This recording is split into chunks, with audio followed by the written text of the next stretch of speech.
વધુ ગામના સરપંચો અને ખેડૂતો કલેક્ટર કચેરીએ ગયા. કલેક્ટર કચેરીએ ગયા બાદ ત્યાં જોવા જેવી થઈ છે, કારણ કે જે સરપંચો અને ખેડૂતો છે તેમની સીધી જ રીતે ભાજપના નેતાઓ સાથે રીતસરની બાકાજીકી બોલી છે અને આખો જે ગુસ્સો હતો ખેડૂત આંદોલનનો એ બધોય ભાજપ નેતાઓ પર ઠલવાઈ ગયો છે. હવે આખી ઘટના શું છે, કલેક્ટર કચેરીએ શું થયું હતું અને શા માટે ખેડૂતો અને સરપંચોએ ભેગા મળીને ભાજપ નેતાના ઉધડા લીધા, તે તમામ વિશે વિગતે ચર્ચા કરીએ. નમસ્કાર, તમે જોઈ રહ્યા છો ચક્રવાત ન્યૂઝ. હું આપની સાથે હેમ.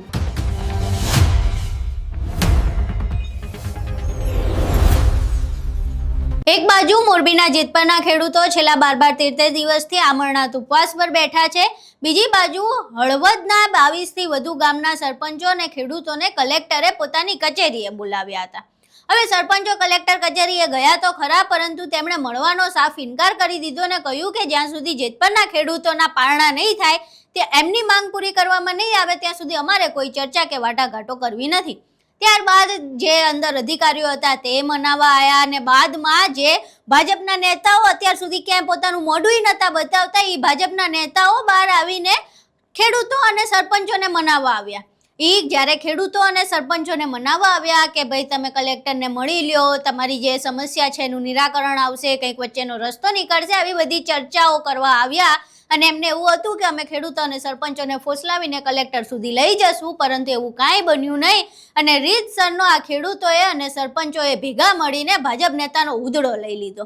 અહીં પહેલા એ દ્રશ્યો જોઈએ. તમે એવી ચર્ચા કરવા જે આવ્યા જ નથી. તમે એવી રીતે ચર્ચા કરવા આવી ગયા ને તો આપણે હું હતો દેવડિયા લઈને ગયા હતા. ચંદુભાઈ હું નતો તેથી કલેક્ટરમાં રજૂઆત નિવાડો હારો આવશે. સરકાર અત્યારે તમારી હાથમાં ખતર હું કોઈ નતો કે આ જમીન તમારી ન. તમે કીધું ને તે કીધું સાહેબ આવી વાત ન કરો. આવી અધિકારીઓ વાત કરે ખેડૂતો સાચા જ છે. તો આપણે બીજો એક મિનિટ ખેડૂત ઉપર જો અત્યાચારમાં કઈ ખામી નથી રાખી. નક્કી મેં અત્યારે સાહેબ ને જ કીધું, તમે શું રૂપિયો આપવાના દહકું આપવાને કહેતા વગર તમે ખાડા ગારો નાખો તો ખેડૂત કેટલું ન કરવા દે. તમારી પોલીસ આવી જાય તો કેટલું આ બધી વાત અમે તમારા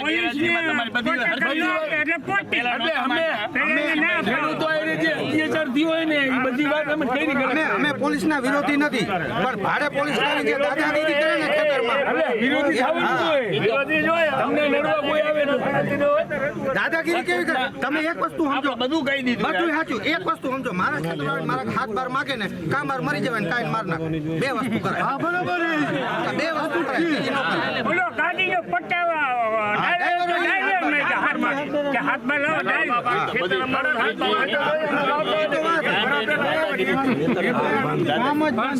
સારું નિરાકરણ આવશે.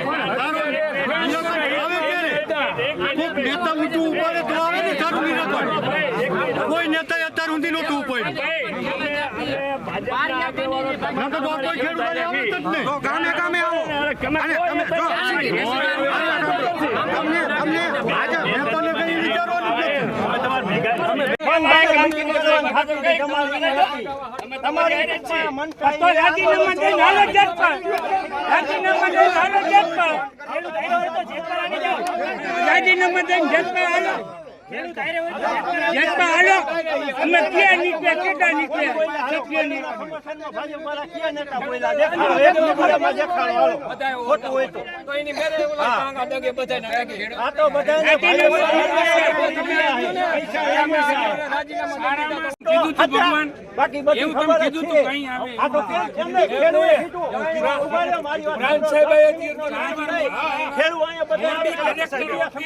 તમારા માટે જ ભગવાન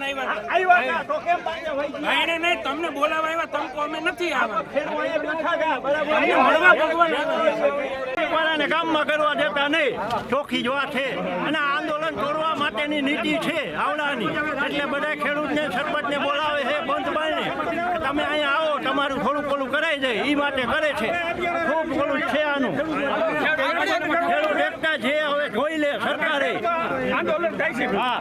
અમે પણ કલેક્ટર આગળથી વાત કરી, તમે બધા જાવ, અમે તમારે આ મત દીધાની અમારી ભૂલ થઈ જાય, મત દીધા અમારી ભૂલ થઈ જાય.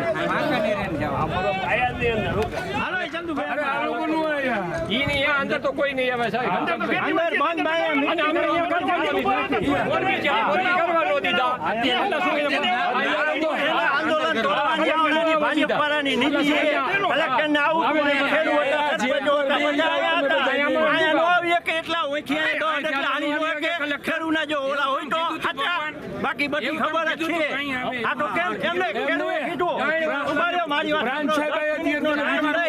ખેડૂ અહીંયા તમારા માટે જ ભગવાન આવ્યા હતા તો કેમ બાઈને વહી ગયા? નહીં તમને બોલાવા આવ્યા તમે અમે નથી ખેડૂ અહીંયા બેઠા હતા બરાબર. તમને ભગવાન મળવા આવ્યા હતા એવી વાત તમને મળવા આવ્યા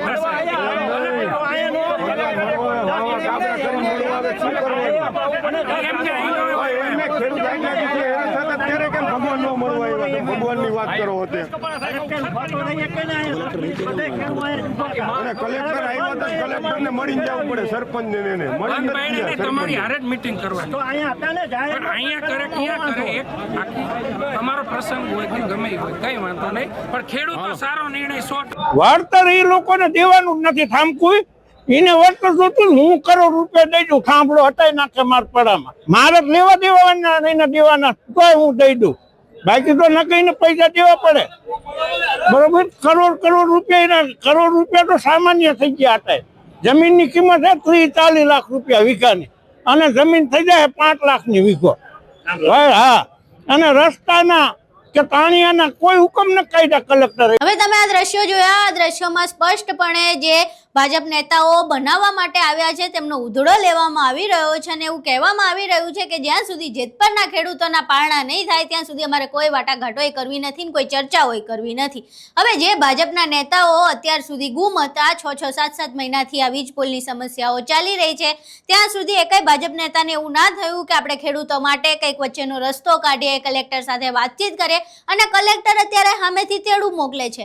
આની પહેલા લગભગ 1-1.5 મહિના પહેલા જેવા દ્રશ્યો સામે આવતા હતા કે ખેડૂતો જ્યારે કલેક્ટર કચેરીએ જતા તો કલેક્ટર એમને દાન નતા આપતા, કોઈ વાત સાંભળવા તૈયાર નતા થતા. કલેક્ટર જે પણ કે બસ આ જ પરિપત્ર છે, આ પ્રમાણે જ ચાલશે.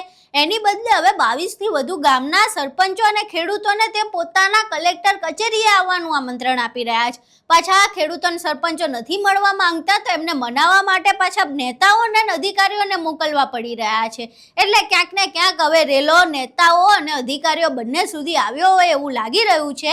જે પ્રમાણે ભાજપ નેતાઓનો ઉધડો લેવામાં આવ્યો છે તેના વિશે અને આ આખી કલેક્ટર કચેરીનું જે ડ્રામા સર્જાયો એના વિશે તમારું શું માનવું છે? તમારા મંતવ્યો અમને કોમેન્ટ બોક્સમાં જરૂર જણાવજો. વિડીયો પસંદ આવ્યો હોય તો વિડીયોને લાઇક કરજો, શેર કરજો અને અમારી ચેનલને સબસ્ક્રાઇબ કરવાનું ભૂલશો નહીં. નમસ્કાર.